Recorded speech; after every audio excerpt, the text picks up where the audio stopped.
key in your questions on the WebEx chat to the presenter and the host. Your questions will be answered sequentially, and if we are unable to get to any of your questions due to time constraints, we will respond to them separately over an email.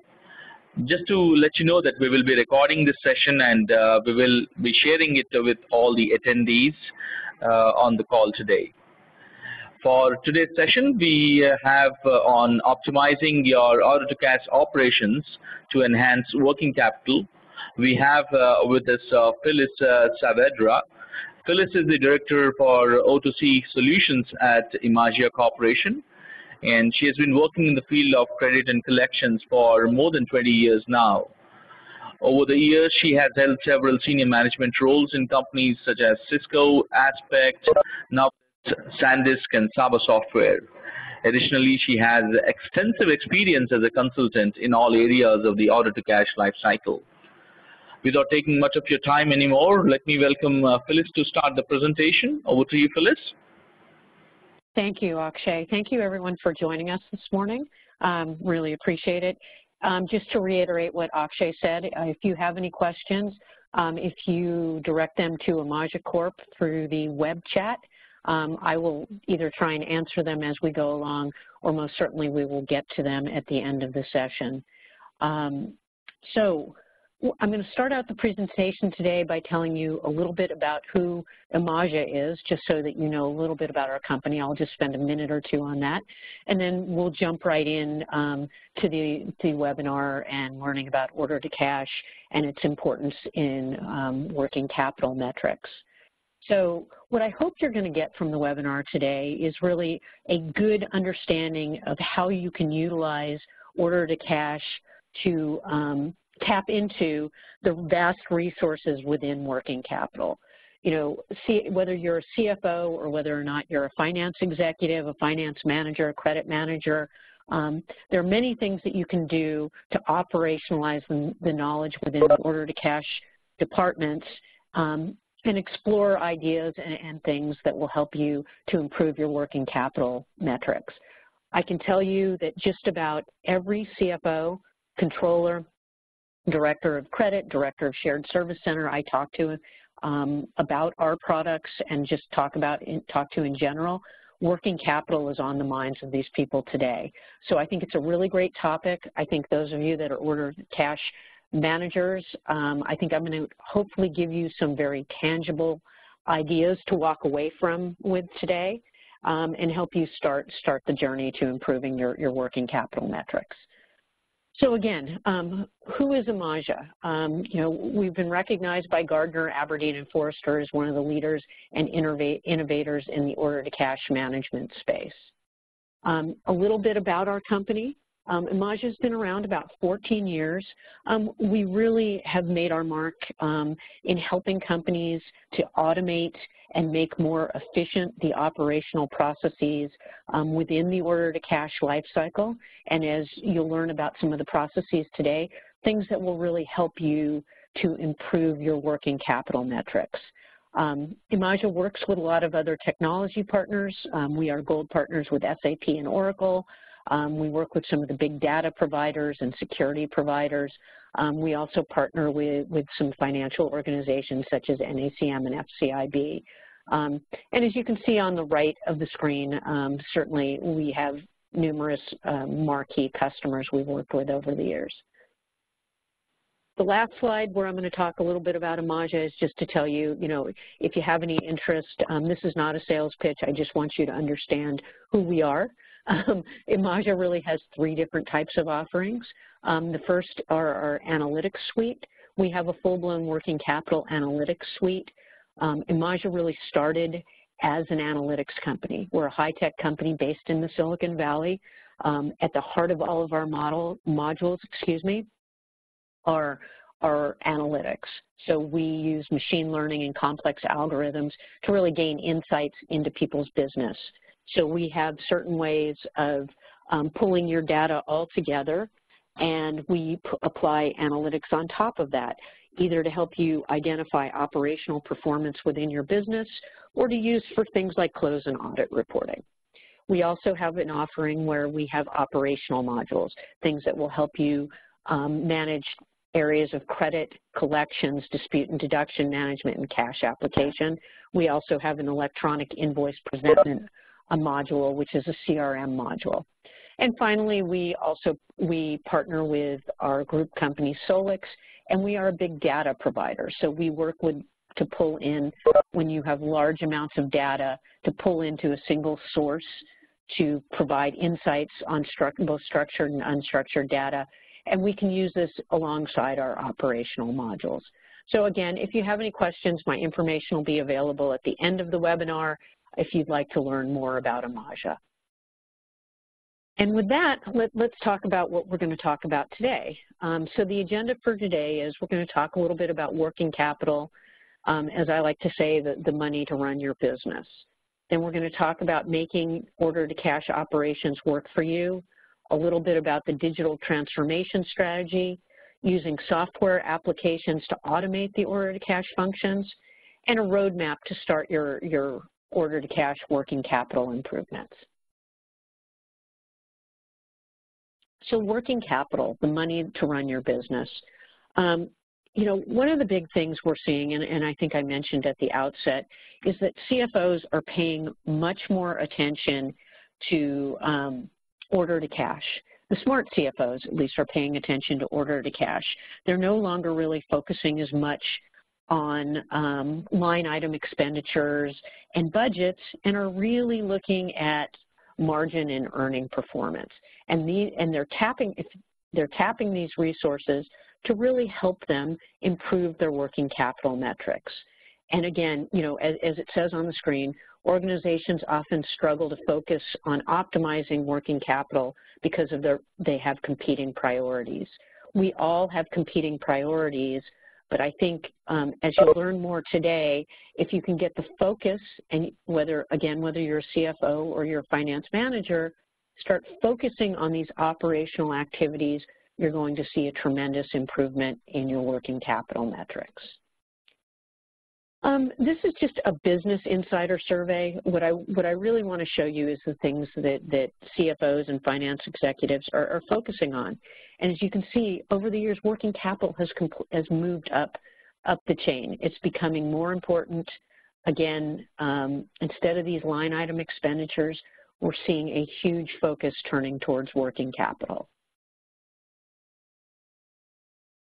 Again, just another quote, I think the point here being that there's a strong focus on working capital management, and that strong leaders are turning to the finance functions to help them improve these metrics. As we look into, you know, what are the strategic priorities for your CFO and your finance operations today, again, increasing finance operations efficiency and managing risk and processes all are among the top areas. We're going to talk about all of these today, and hopefully I'm going to give you some really tangible ideas and tangible ways to help you as a finance executive align with your corporate strategies and make some significant improvements to your existing working capital metrics. You know, by 2020, we'll see that finance teams are more as integrators of information, process owners, and sophisticated managers. What does this really mean is, you know, previously you used to see finance organizations as the people, we were the bean counters, we were the people that just reported out information to the business.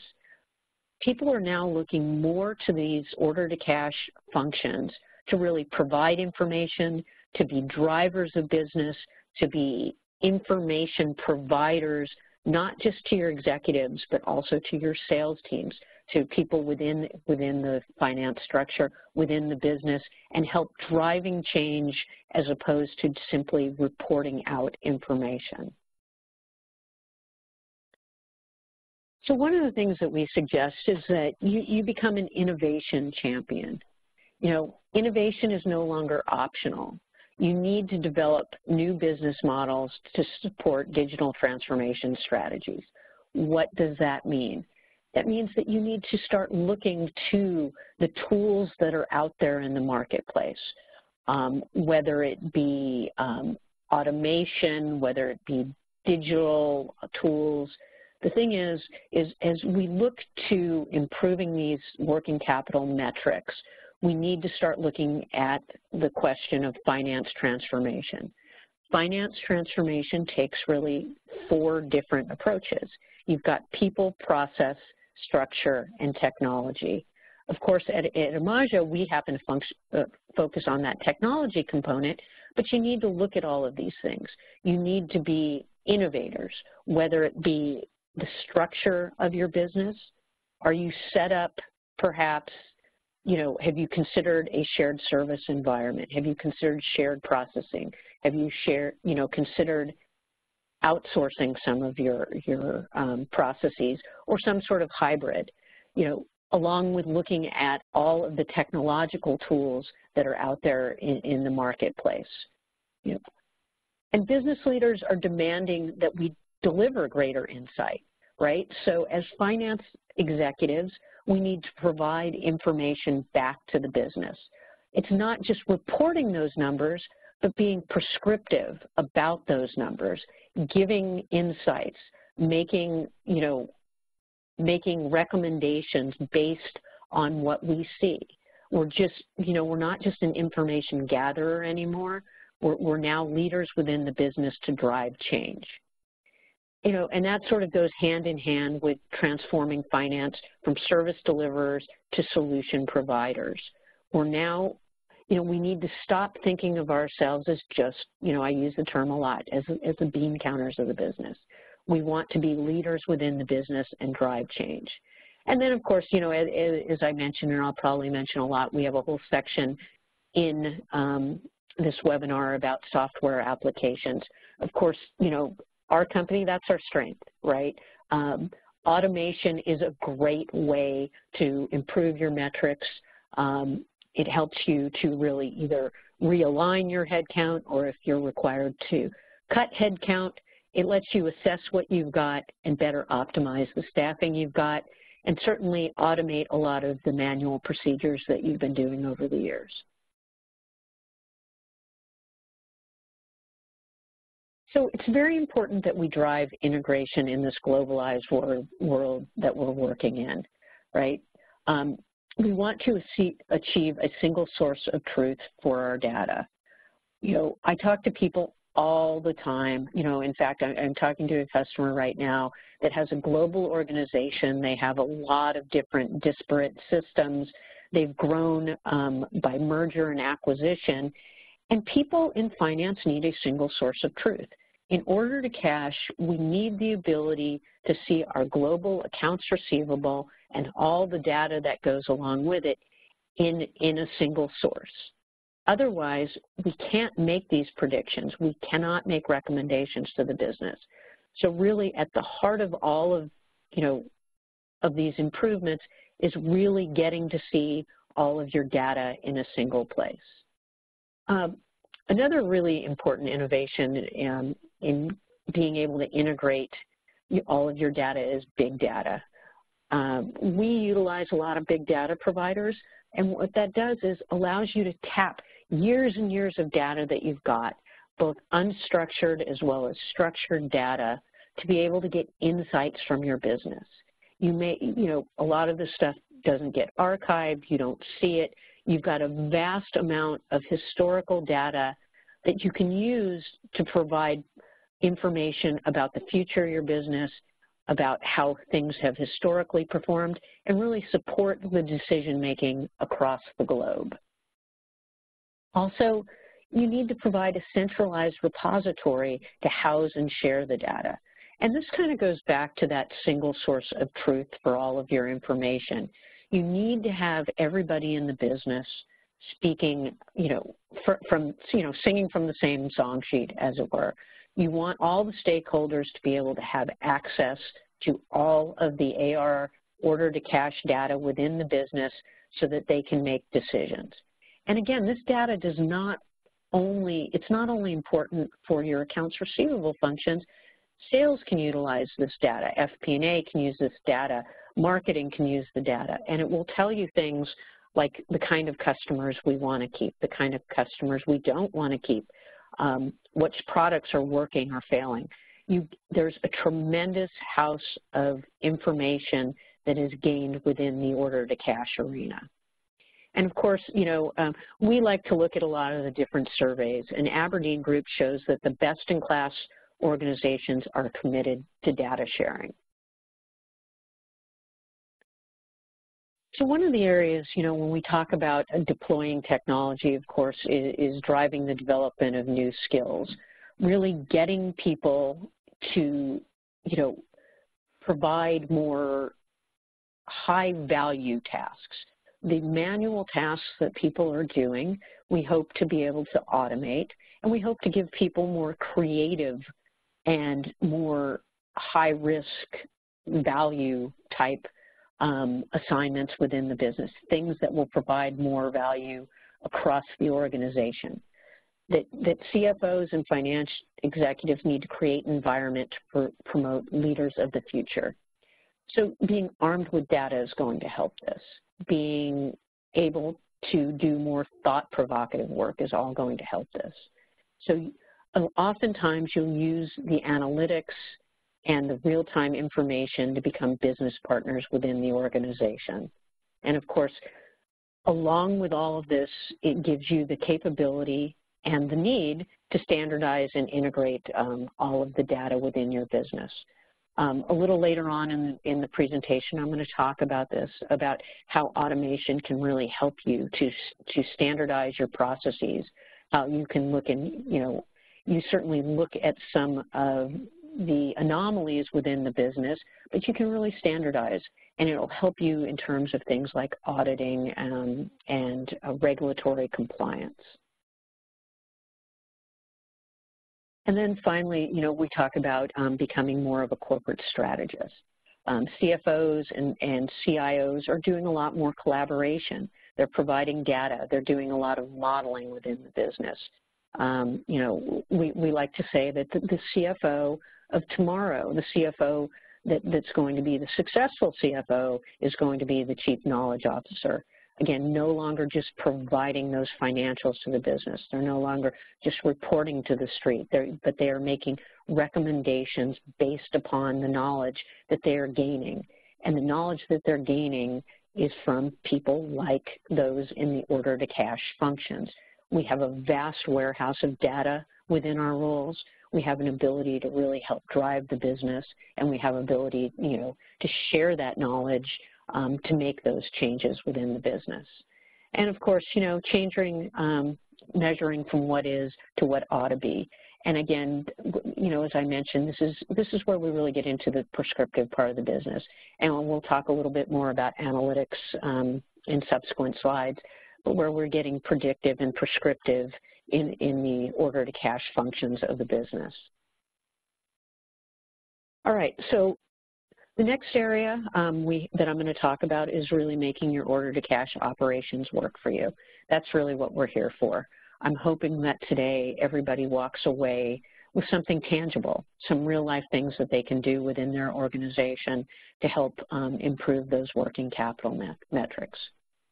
So what are the challenges to working capital? What truly affects working capital? Limited access to information. It's when you have a lot of different and disparate systems. Many of you may be working in environments where you've grown. You might have multiple different ERP systems. You might have legacy systems. You might have one region that reports their order-to-cash data off of Excel spreadsheets. Having access to that real-time data is crucial to being able to drive the AR metrics, to meet your KPIs, to be able to benchmark within your organization, and to be able to evaluate. So, finding a way to be able to see everything in a single source is truly important, as well as being able to get it real time, and also being able to count on the accuracy of that data. Another one of the challenges, of course, is a lack of a formal structure, inconsistent processes and policies. It's very crucial that you align your processes and policies throughout your organization. If you don't have standardized processes, you're really not going to know, you're not going to be able to benchmark, you're not going to be able to see where you need to be. Automation often helps with this. Having consultants come in and look at your organization. There's a whole variety of ways to get consistent among process and policy. And where we typically see this inconsistency is companies that have grown a lot by merger and acquisition, where you have a lot of different information coming in from different sources, different people created them. It's very, one of the key things is important to have an M&A strategy if that's how your company's growing. The other issue is companies that have rapid growth. Sometimes you grow so fast that you're so focused on getting new sales out the door that you lack the consistency of process and policy. So it's very important to take that take a step as you go along and build that consistency. And consistency, of course, sort of translates into standardization. Same sort of rules apply. Having standardization throughout the business. Now, what that does not mean is you might have regional differences. You certainly need to account for regional or BU or customer differences, but you want to have sort of a standardized process and policy throughout your business, and that will all have a positive effect on your ability to manage your accounts receivable, which in turn will have a positive effect on working capital metrics. Another challenge, of course, is time constraints. We all have too much to do. I think that is the battle cry of the worker today. Too many things to do, not enough time to do them. Again, a great argument for looking at automating one or various parts of your order-to-cash functions. It will free you up to do the more thought-provocative work. It'll free you up to do the things that will help your business manage risk better.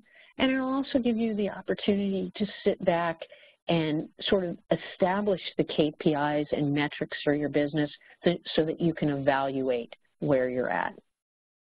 And finally, as we look at the challenges, of course, the distributed nature of working capital. AR is all over the place. Then, of course, you've got other functions that manage AP and inventory. It's very difficult to get your arms around it. So, again, this is where, a single source of truth and also knowing where order to cash fits in the corporate structure and how you affect these other areas that affect working capital. Strong receivables, in my mind, are probably the biggest drivers of working capital. As we all know, there are other components. There's the AP, the inventory, all very important to your working capital metrics. But in my opinion, probably because I've worked for so long on this side of the house, AR and strong receivables are where you can make the biggest impact in terms of your working capital metrics. As we all know, cash is the lifeblood of every company, right? We need cash to grow. We need cash to pay our bills. We need cash to innovate. AR is the primary driver of cash within every company. And these healthy receivables can make or break your organization. If you don't have strong receivables, you're not going to have the opportunity to perhaps pay your bills on time.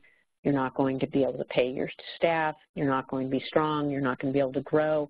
You're not going to be able to have the money to put into R&D and the new products or the new innovations that will help drive companies in the future. Also, strong AR also means timely payments. And timely payments allow you to be more predictable in your business. If you know when your customers are going to pay, you know when your bills can be paid. You also know when your inventory turns are going to happen. It allows you not just to have stronger working capital, but to be able to predict it and drive it. And we talked a little bit, earlier, and I think you'll see this as a theme as we go on in the presentation, timely information. Timely information is important to having strong receivables, as well as insights into your risk management. And of course, every company needs profit to survive. All right, so let's talk a little bit about the digital transformation strategy and what the digital transformation strategy means for you as order-to-cash leaders. In this day and age, one of the best ways to optimize your order-to-cash functions, to drive them, is in terms of going digital. What does digital mean? Simply eliminating paper. Organizations are looking at electronic invoices, electronic payments, documents, credit application. It's fundamental to modernizing your department, and it's also fundamental to helping drive these improvements that help optimize your working capital. Along with the digital improvements, there are things like customer self-service. Things like having a portal where your customers can go in and pull up invoices and make payments and receive their invoices, A lot of companies are investing, such as ourselves, are investing in RPA, robotic process information, using these bots to be able to do a lot of the manual tasks that are taking the order-to-cash functions hours and hours to do. Things like pulling in remittance advice, things like accessing data from third-party services, being able to bring it all in and collate it and utilize that for things like cash application. Automated letters and statements, the days of hand-mailing things, hand-mailing statements, hand-mailing, or faxing statements and invoices to customers are long gone.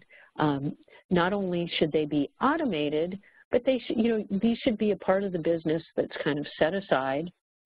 And what this will do is it will allow you to touch 100% of your accounts receivable in any given financial period. So if you automate a lot of these manual tasks and you know that you can have some sort of correspondence with a customer, it's certainly going to improve payments. You're going to, speed up your dispute resolution time, and you're certainly going to have more predictability in the business. And then finally, one of the greatest things, and I'll talk a little bit more in detail about electronic credit applications in a little bit. I like to say electronic credit applications are the least expensive area to start sort of this automation journey and this risk management side of working capital improvements. You get probably the most bang for your buck in terms of these online digital credit application services. All right, so let's talk a little bit about some really tangible things that you can do. We've talked about working capital. We've talked about the need to improve it. I've given you some very sort of general ideas as to why it's important in the business, what are the drivers of working capital. But today, as I said, I'll go back to what I said earlier. My company and many companies like ours, we really use technology to, as part of this finance transformation, as part of this journey to improve these metrics.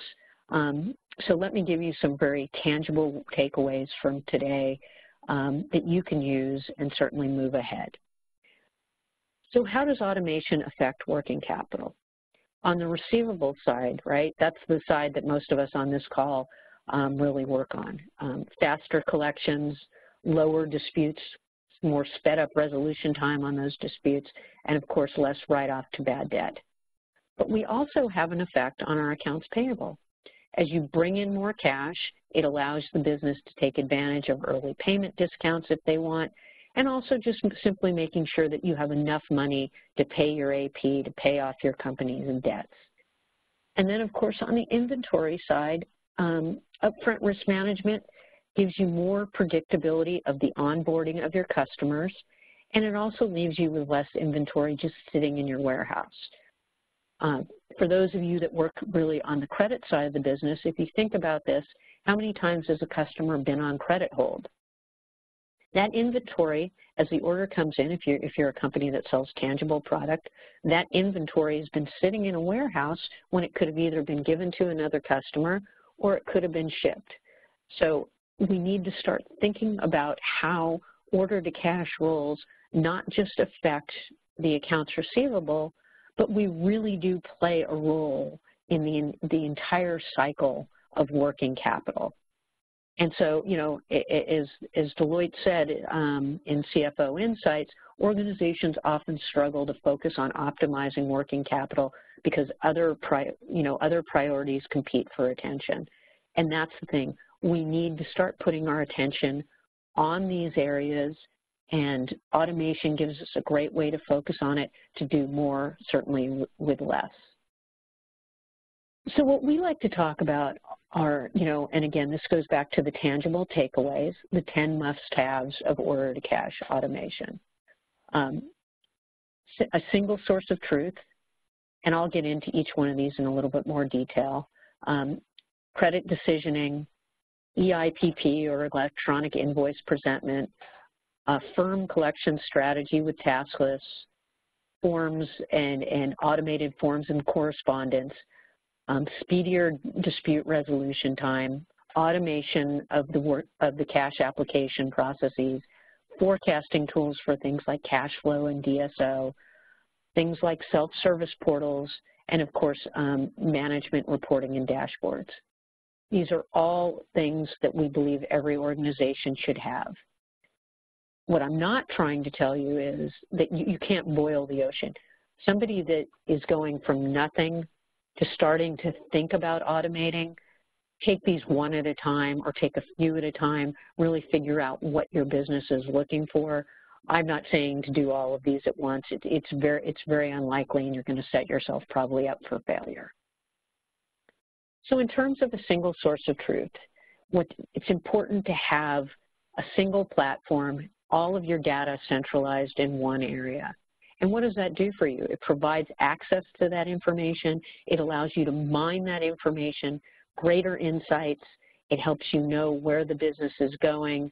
It's great if you are looking at a shared service environment or you're looking at outsourcing. But as I said at the outset of the webinar, being able to see all of your receivables, all of your order-to-cash data in a single solution, in a single source, gives you better visibility into the business to make decisions and certainly manage the components of working capital. Credit decision-making, automating this process, again, this is the one that I say this quite frequently, it's where you get your bang for your buck. We have a tool, others have a tool that basically allow you to shorten the onboarding process of your customers. It's the lowest cost way to sort of start this automation process. Look for a company that has online credit applications, gives you some flexibility in terms of putting your terms and conditions in, has things like digital signatures, workbenches for tracking, automated credit scoring so that you can leverage these third-party companies, people like Dun & Bradstreet, or Yahoo Finance. You can pull in all that information in an automated fashion and automate your credit scoring. That way, now you only need to manage those high-risk customers. There's no reason you need to spend a lot of time on the low-risk customers, and you can really spend your time on those high-risk and get your customers on board and moving more quickly.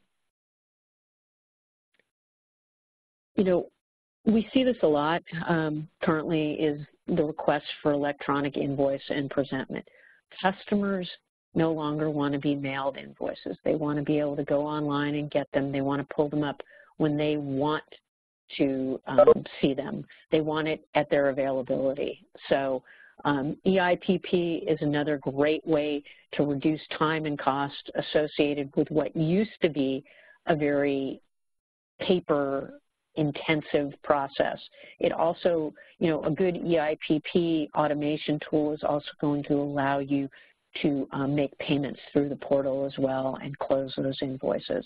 It's another great way. Again, we see a lot of people in our business wanting to start the automation journey with EIPP. Collection strategies, while I talk about the credit part as getting the most bang for your buck, I think automating your collection activities, especially if you have a large volume of transactions, if you have a lot of complicated transactions, if you don't have enough collectors, or you simply have a junior collection staff that may not know where to focus their activities, automating your collection activities with things like a automated collection strategy is probably one of the most valuable ways to improve your accounts receivable and improve those AR metrics. A good tool is going to allow you to set up rules so that when a collector comes in the morning, all they have to see are the tasks they need to do on a daily basis. They see these tasks based on rules that management sets up. A good system is going to allow you to email and send letters through it. It's going to allow you to put in promises to pay and dispute invoices. And it's going to really allow you to leverage all the information from your business. Now you don't have, gone are the days of looking at an entire aging, starting with A, trying to get to Z, and only getting to F and starting over again. As I mentioned, this allows you to really touch 100% of your receivables in a very, very smart way.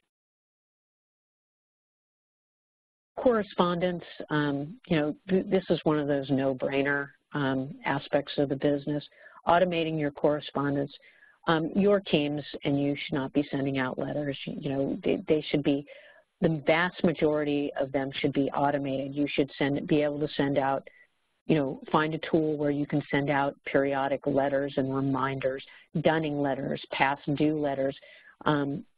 One of the greatest ways that we've seen an automated correspondence tool is sort of a welcome letter that comes with bringing a new customer on board.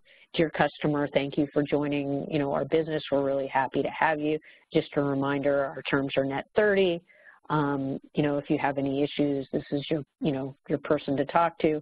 All of these things, A, they help build up customer satisfaction because now you become an easier business to do business with, and it allows you to spend your time on more risk-intensive, value-intensive type processes within the business.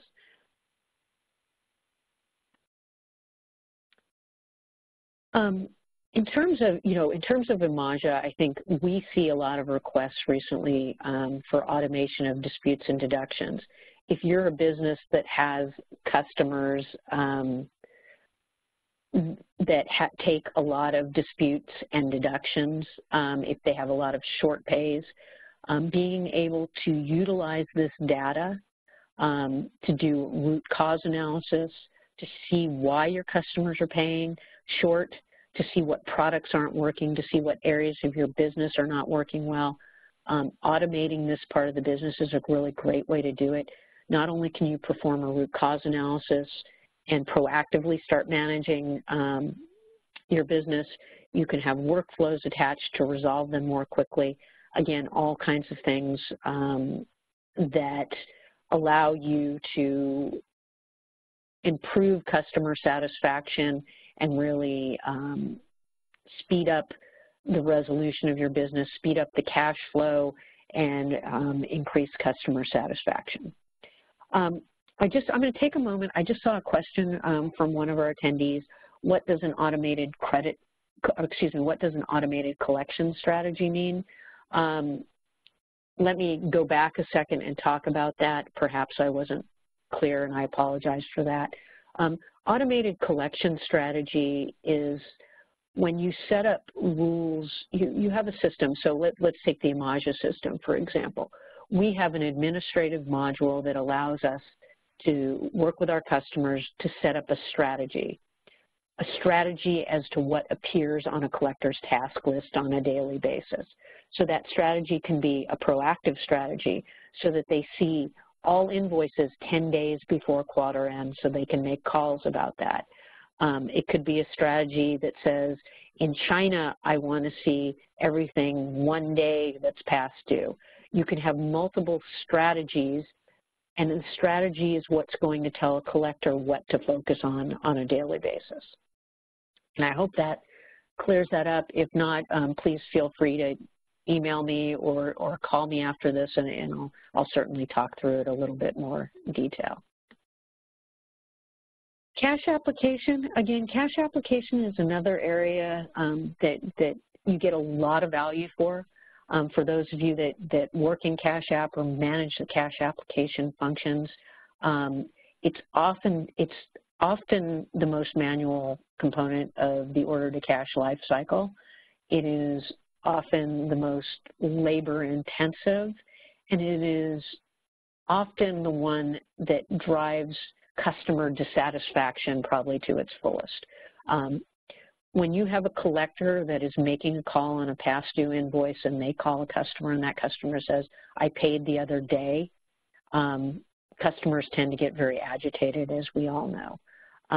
Being able to apply cash as soon as it comes in, only deal with exceptions, to be able in an automated fashion to create a deduction or a dispute from a short pay, all of these things help to improve not just customer satisfaction, but if you think about it, will have a great impact in working capital. You're closing your AR more quickly, you're identifying a deduction more quickly, you're also freeing up cash applications team to do something else. Or, of course, you know, if reducing headcount is your goal, certainly that's another function. A good system will link to your banks. It will bring money in, whether it's one or many banks, whether it's lockbox information, wire, ACH, all of this information. It will automatically offset your payments with your open invoices. It will create disputes from short pays. And, of course, then you'll only need to manage the exceptions within the business. We've talked about this. I won't talk about it too much more, but allowing your customers a self-service portal where they can kind of help themselves. In terms of external customer satisfaction, the kind of things that bring customers back, make them want to do business with you more. Self-service portals are really great. It gives access to their information whenever they want. A good portal will allow them to dispute invoices, make payments, and certainly, you know, have an EIPP function that allows them to pull down invoices.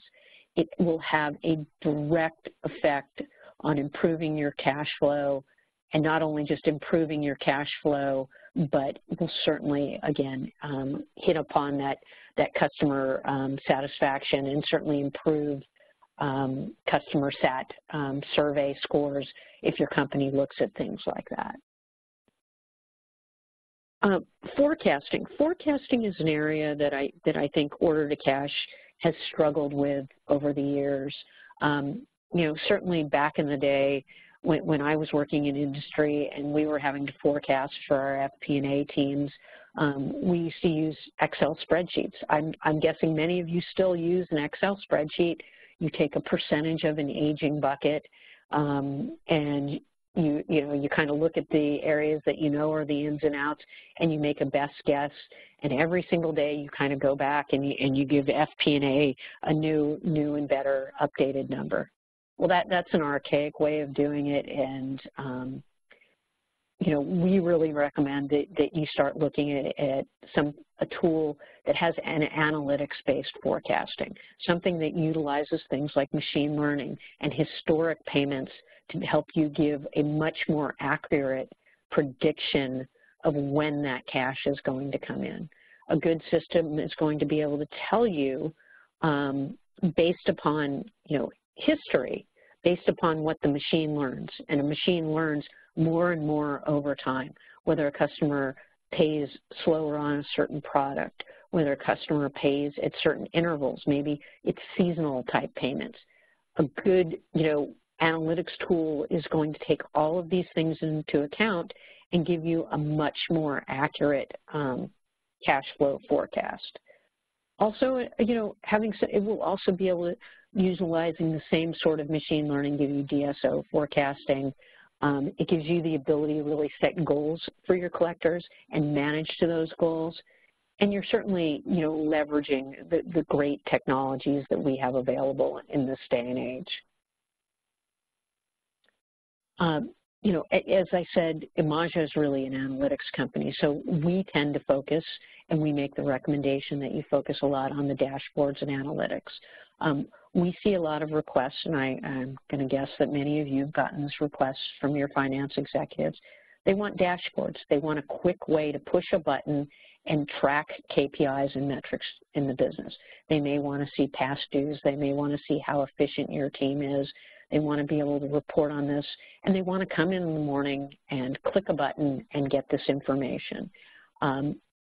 Any good system should have dashboards and analytics. It should allow you to track your KPIs and look at the benchmarks and measure to best-in-class performance. It allows you to share information throughout your organization and certainly work more collaboratively within the teams. Finally, you should be looking for an automation tool that scales with your business. If you grow, inorganically or organically, you need a tool that can grow with you. You want somebody that has a quick integration of the new lines of business. Many of the customers that we see really want us to look at the cost per transaction. You want a tool that's going to help drive down the cost per transaction. That's going to really help in terms of driving, cash improvements that have a direct impact on working capital. You want something that's going to also help you control risk. Bad debt write-offs have an adverse effect on working capital. And it also, can have an adverse effect on your growth strategy as well as things like stock prices. And you want something that's an assessment tool, a tool that will help you to assign, assess new lines of business if you're bringing them in, or new products as you're bringing those in. So that was a whole lot of information. I know I gave you, it was 10 ways to automate your business. Certainly, again, if you have any questions on this, I'm happy to address them, privately or in questions at the end of the session, but that's a lot of information.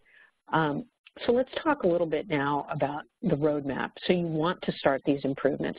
One of the things that I gave you in the top 10 just really hit home with you, and you said, oh my gosh, this is a great thing. This is what we want to do in our business. How do you really get started? First off, when you get started, it is imperative to be successful in any improvement, in order to cash that's going to have these positive effect on working capital, is to align with your corporate goals. Know what your CEO's growth strategy is. Understand what your business objectives are. Get management support. Provide them with information. Provide them with very good, solid information as to what these tools are going to do with their business. We see a lot of people in the industry that come in and they're just, especially, I have to say, we go to a lot of these NACM events, and we see a lot of credit staff that go, wow, this is really great. It's like a kid in a candy store. I want to automate. Let's buy this. And they go to their management and they say, I really want this because it's going to help me and it's going to make things better. You can't just go to your management and say it's going to make things better. You need to give them analysis. You need to show them, really tie it to what their objectives are. If the objective is improving working capital metrics, use the things that you've learned in this webinar to be able to show how it's going to have a positive effect on working capital. You also need buy-in from IT and the rest of the business. Automating, doing all of these types of things require some external help. So make sure that you've talked to IT, you've aligned with IT, and certainly understand the timelines. If you go out and source a third party to help you automate or look at some new tools, understand the timelines and be very clear on how long it's going to take to get a project going. And to that point is, and I kind of mentioned it earlier, and this is probably the most important thing I'm going to tell you, from my vast experience of working with customers and getting them the budget to be able to do all the things that they want, develop a business case. Understand your current environment. Is it one ERP? Are you looking at upgrading your ERP system? You know, do you have a legacy system and perhaps, you know, you're looking at bringing the entire company on SAP? What is the strategy that your company is looking at? What is there an IT roadmap out there? Understand how the things that you want might possibly affect that and how you can play a part in that. Also look at the gains, the efficiency costs. I build a lot of business cases for my customers. I look at things like improved cash flow, reduced cost per transaction, reduced cost per employee, things like that. Provide management with these really tangible metrics that show how your solution is going to have both tangible as well as intangible positive effects on the business. Make sure that you can talk to them about things like customer satisfaction, about driving revenue, and then, you know, again, all of the things like driving cash flow and exactly how much cash flow you can expect to get from a tool. Also develop, you know, the requirements. Know what you want to get from this. Again, you know, I gave you a whole bunch of different things you could possibly do. You can't boil the ocean. Look at what, you know, spend some time looking at what your company's current needs are. Do you have a lot of bad debt? Are you being asked to manage to things like DSO? Have you been asked to cut heads? Which of these things are important? Not every company has the same issues. You know, are you a tangible product company? Are you a SaaS company? What kind of company are you? What are the things what are your industry standards and how do you measure up to those? Those are all important things in looking at a business case and knowing sort of where you fit, you know, within that process. And with that, I have talked a lot. I am going to open the lines up, the chat up. If there's any questions, I will spend, you know, the next 5 or so minutes, if necessary, taking questions. Otherwise, my contact information is on the screen. If any of you have questions, please feel free to, you know, send them to me or call me individually. I'm happy to answer them. And with that, I'd like to thank you all for attending today. I appreciate it. My goal was to give you some tangible walkaways, and I hope that I have done so. So I'm going to answer, I have one question so far. What does it say? We have no automation. Do you have a suggested place to start? Oh, that's a great question. Like I said, you know, a few minutes ago, you need to really assess your current environment. What kind of things are important to you? Credit tends to be, as I said, one of the lower cost ways to start. If you don't have an automated credit application function and you are cost constrained, I think that's a great place to start. You have a lot of collection staff, things like automating collections. It really, you know, it really depends on the business. And again, you know, I'm happy to have an offline conversation with you if you're looking for some areas that you want to start with. One more question. We don't have much IT support. How do you deal with that? Again, another great question. You know, you want to look for a tool, if that's the case, that does not require a whole lot of IT intervention. You might want to look for a more plug-and-play type solution. What I recommend with any vendor you start looking at if you're talking about automation is talk to them. Get a firm statement of work that sort of lays out how much internal support you'll need, not just from your IT folks, but anytime you look at an automation type strategy, it's also going to require some internal resources. And internal resources might take time away from their daily business. So really talk to a provider that you're comfortable with, that can sort of lay all of this out on the front end. Okay, any more questions? Okay, well, I don't see any more questions. Again, I'll leave my information up on the screen for a few more minutes. If anybody has any questions, feel free to call me or email me with your questions. I appreciate your time today. Thank you so much, and have a great day. Bye-bye.